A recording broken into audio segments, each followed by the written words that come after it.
तीसरा अध्याय, भगवान के अवतारों का वर्णन।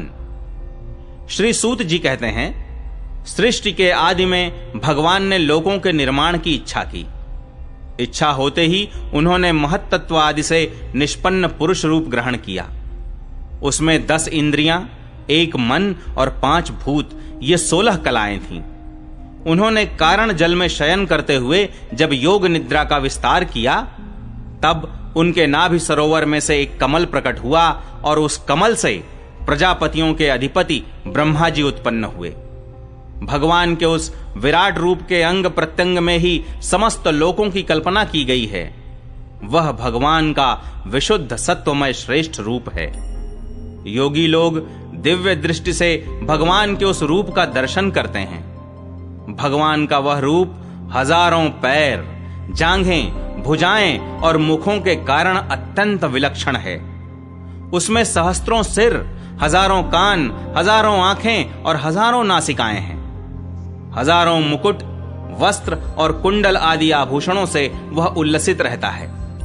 भगवान का यही पुरुष रूप, जिसे नारायण कहते हैं, अनेक अवतारों का अक्षय कोश है। इसी से सारे अवतार प्रकट होते हैं। इस रूप के छोटे से छोटे अंश से देवता, पशु पक्षी और मनुष्य आदि योनियों की सृष्टि होती है। उन्हीं प्रभु ने पहले कौमार सर्ग में सनक, सनंदन, सनातन और सनत कुमार, इन 4 ब्राह्मणों के रूप में अवतार ग्रहण करके अत्यंत कठिन अखंड ब्रह्मचर्य का पालन किया। दूसरी बार इस संसार के कल्याण के लिए समस्त यज्ञों के स्वामी उन भगवान ने ही रसातल में गई हुई पृथ्वी को निकाल लाने के विचार से सूकर रूप ग्रहण किया। ऋषियों की सृष्टि में उन्होंने देवर्षि नारद के रूप में तीसरा अवतार ग्रहण किया और सात्वत तंत्र का, जिसे नारद पांचरात्र कहते हैं, उपदेश किया। उसमें कर्मों के द्वारा किस प्रकार कर्म बंधन से मुक्ति मिलती है, इसका वर्णन है। धर्मपत्नी मूर्ति के गर्भ से उन्होंने नर नारायण के रूप में चौथा अवतार ग्रहण किया। इस अवतार में उन्होंने ऋषि बनकर मन और इंद्रियों का सर्वथा संयम करके बड़ी कठिन तपस्या की। 5वें अवतार में वे सिद्धों के स्वामी कपिल के रूप में प्रकट हुए और तत्वों का निर्णय करने वाले सांख्य शास्त्र का, जो समय के फेर से लुप्त हो गया था, आसुरी नामक ब्राह्मण को उपदेश किया। अनुसूया के वर मांगने पर 6ठे अवतार में वे अत्रि की संतान दत्तात्रेय हुए। इस अवतार में उन्होंने अलर्क एवं प्रह्लाद आदि को ब्रह्म ज्ञान का उपदेश किया। 7वीं बार रुचि प्रजापति की आकूति नामक पत्नी से यज्ञ के रूप में उन्होंने अवतार ग्रहण किया और अपने पुत्र याम आदि देवताओं के साथ स्वयंभू मनवंतर की रक्षा की।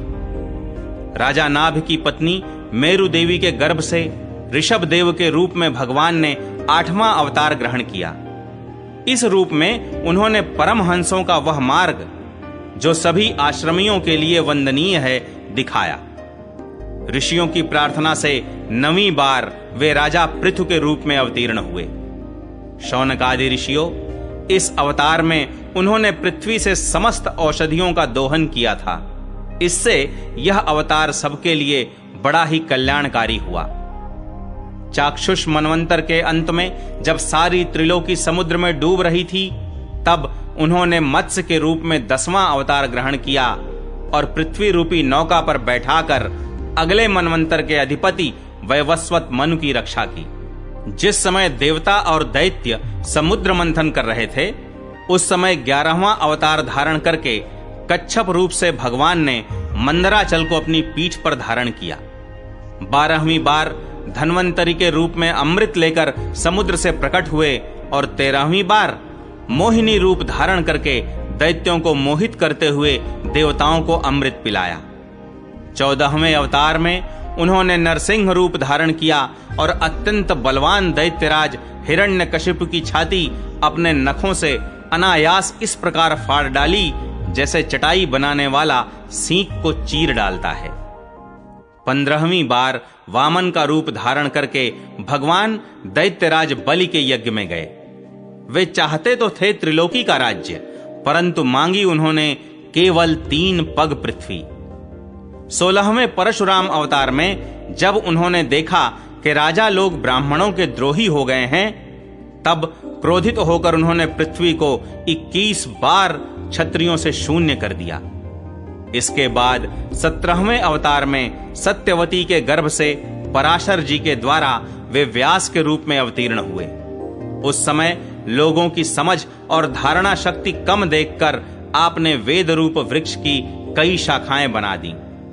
18वीं बार देवताओं का कार्य संपन्न करने की इच्छा से उन्होंने राजा के रूप में रामावतार ग्रहण किया और सेतु बंधन, रावण वध आदि वीरतापूर्ण बहुत सी लीलाएं की। 19वें और 20वें अवतारों में उन्होंने यदुवंश में बलराम और श्री कृष्ण के नाम से प्रकट होकर पृथ्वी का भार उतारा। उसके बाद कलयुग आ जाने पर मगध देश बिहार में देवताओं के द्वेषी दैत्यों को मोहित करने के लिए अजन के पुत्र रूप में आपका बुद्धावतार होगा। इसके भी बहुत पीछे जब कलयुग का अंत समीप होगा और राजा लोग प्रायः लुटेरे हो जाएंगे, तब जगत के रक्षक भगवान विष्णु यश नामक ब्राह्मण के घर कल की रूप में अवतीर्ण होंगे।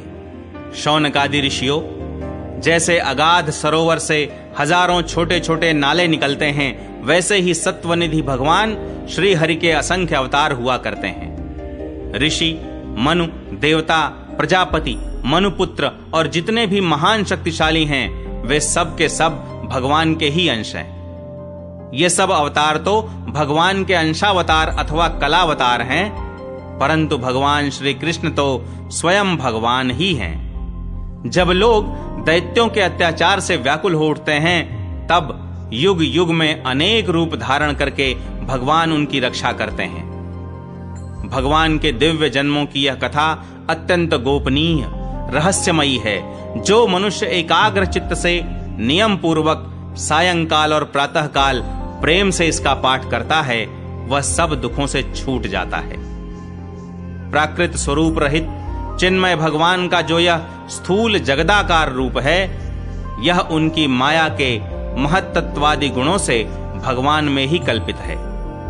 जैसे बादल वायु के आश्रय रहते हैं और धूसरपना धूल में होता है, परंतु अल्प बुद्धि मनुष्य बादलों का आकाश में और धूसरपने का वायु में आरोप करते हैं, वैसे ही अविवेकी पुरुष सबके साक्षी आत्मा में स्थूल दृश्य रूप जगत का आरोप करते हैं।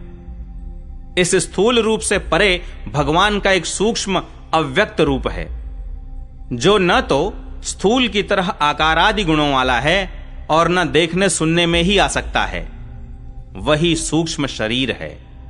आत्मा का आरोप या प्रवेश होने से यही जीव कहलाता है और इसी का बार बार जन्म होता है। उपर्युक्त सूक्ष्म और स्थूल शरीर अविद्या से ही आत्मा में आरोपित हैं। जिस अवस्था में आत्मस्वरूप के ज्ञान से यह आरोप दूर हो जाता है, उसी समय ब्रह्म का साक्षात्कार होता है। तत्वज्ञानी लोग जानते हैं कि जिस समय यह बुद्धि रूपा परमेश्वर की माया निवृत्त हो जाती है, उस समय जीव परमानंदमय हो जाता है और अपनी स्वरूप महिमा में प्रतिष्ठित होता है।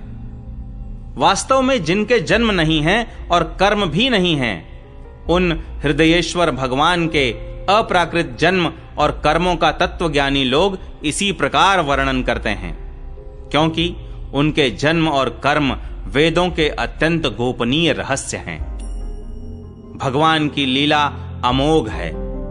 वे लीला से ही इस संसार का सृजन, पालन और संहार करते हैं, किंतु इसमें आसक्त नहीं होते।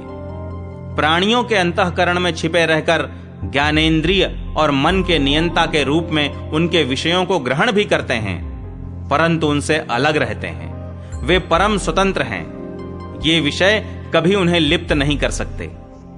जैसे अनजान मनुष्य जादूगर अथवा नट के संकल्प और वचनों से की हुई करामात को नहीं समझ पाता, वैसे ही अपने संकल्प और वेदवाणी के द्वारा भगवान के प्रकट किए हुए इन नाना नाम और रूपों को तथा उनकी लीलाओं को कुबुद्धि जीव बहुत सी तर्क युक्तियों के द्वारा नहीं पहचान सकता।